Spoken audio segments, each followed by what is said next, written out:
Hello बच्चों, आज हम लोग कलिंग युद्ध का अशोक पर क्या प्रभाव पड़ा इसके बारे में चर्चा भी हम लोग करने वाले हैं। चलिए देख लेते हैं कि कलिंग युद्ध का क्या प्रभाव पड़ा। तो कलिंग युद्ध का अशोक पर बहुत गहरा क्या पड़ा प्रभाव पड़ा। उसने साम्राज्य विस्तार के नीति का अंत कर दिया और बौद्ध धर्म का अनुयायी बन गया। अनुयायी कहने का मतलब उसको मानने वाला बन गया और अपना समस्त संसाधन प्रजा के हित में लगा दिए। संसाधन का मतलब क्या, जो राज्य के पास जो संसाधन होती हैं, सुख सुविधाएं होती हैं, वह प्रजा के प्रति वह समर्पित कर दिया और धर्म की स्थापना किया। धर्म का मतलब यहाँ पर क्या होगा, धर्म, ध्यान रहेगा। धर्म का मतलब यहाँ पर क्या होगा, धर्म का। और अपने दूसरे देशों के साथ मैत्रीपूर्ण संबंध स्थापित किया। मैत्रीपूर्ण मतलब दोस्ताना संबंध वह स्थापित किया। चलिए नेक्स्ट देख लेते हैं कि अशोक ने कलिंग युद्ध के बाद निम्नलिखित रास्ता को अपनाया। क्योंकि उसका क्या हो चुका था, उसका मन परिवर्तित हो चुका था। तो क्या अपनाया, अहिंसा। अहिंसा का मतलब होता है हिंसा नहीं करना, लड़ाई झगड़ा मारपीट युद्ध नहीं करना। सत्य, सदा सत्य बोलना, प्रेम, दान और परोपकार। देखिए इस सभी का अर्थ अलग अलग है, इसकी चर्चा हम लोग कर लेंगे आगे।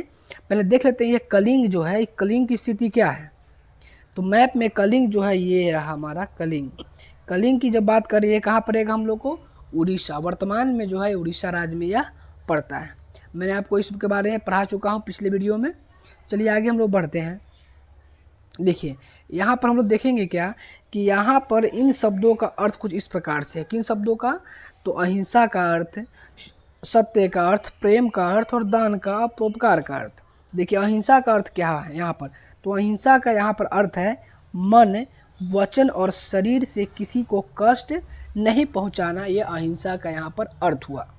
दूसरा हमारा है सत्य। तो सत्य का देखिए शब्द और विचारों का सत्यता, यानी कि जो हम शब्द बोल रहे हैं, हमारा जो विचार हो वह वास्तविक में क्या हो, सत्य हो, सही हो। नेक्स्ट है प्रेम।